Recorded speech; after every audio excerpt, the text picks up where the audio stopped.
Bonjour, je m'appelle Maxence. Pour parler un peu de bridge, j'ai commencé à l'âge de 12 ans au collège et puis après on a été pris en charge par la Fédé rapidement. Voilà, on a intégré l'équipe de France et puis on a fait quelques championnats internationaux. Moi dans la vie je suis étudiant je viens d'entrer à HEC après 2 ans de prépa. Donc voilà, je suis remonté un peu sur Paris parce qu'avant j'étais sur Lyon. Voilà, je vais pouvoir reprendre un peu le bridge. En parlant de bridge, je pense que mon meilleur souvenir, ça reste celui des quarts de finale, où on a gagné à 1 IMP en Chine. C'était intense, on a bien ressenti l'esprit d'équipe à ce moment-là. Et pire souvenir, j'avais pas réfléchi, mais hum, je pense que les pires souvenirs que j'ai, c'est vraiment quand on passe sur BBO et qu'on fait n'importe quoi.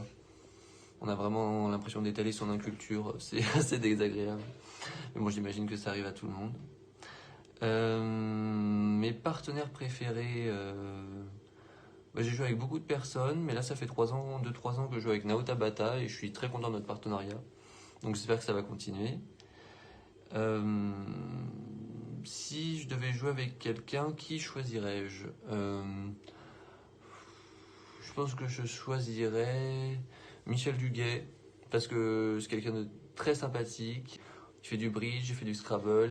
Ouais, je pense que j'aimerais beaucoup jouer avec Michel. Ma convention préférée au bridge, je pense que c'est plutôt une espèce de système, c'est le fait de nommer ses carreaux, genre de décrire ses carreaux. C'est-à-dire que un carreau naturel, 5 plus, et deux carreaux barrage à carreau. Je pense que c'est une des conventions que je préfère. Donc comme ça, on peut nommer 3 couleurs, les carreaux, les cœurs et les piques au palier 2, et je trouve ça vraiment très efficace, tout comme au palier 1 finalement.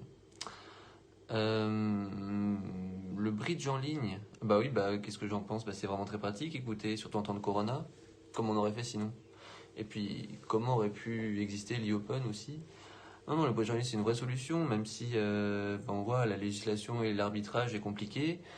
Euh, Faut pas que ça s'arrête, quoi. Alors après, BBO a le monopole, et ça a toujours été quelque chose. BBO, Funbridge, voilà. Peut-être que s'il y avait d'autres applications, ça, je sais pas, rétablirait une espèce de concurrence plus adaptée. Euh, Quelle est la qualité numéro 1 de ton partenaire? Ah, bah oui, c'est une bonne question.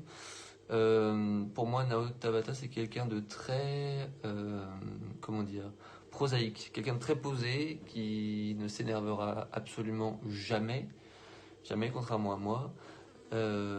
Quelqu'un de vraiment très terre à terre, euh, qui garde toujours son sang-froid. Donc je pense que ça inspire une certaine stabilité dans la paire, et heureusement, j'ai envie de dire.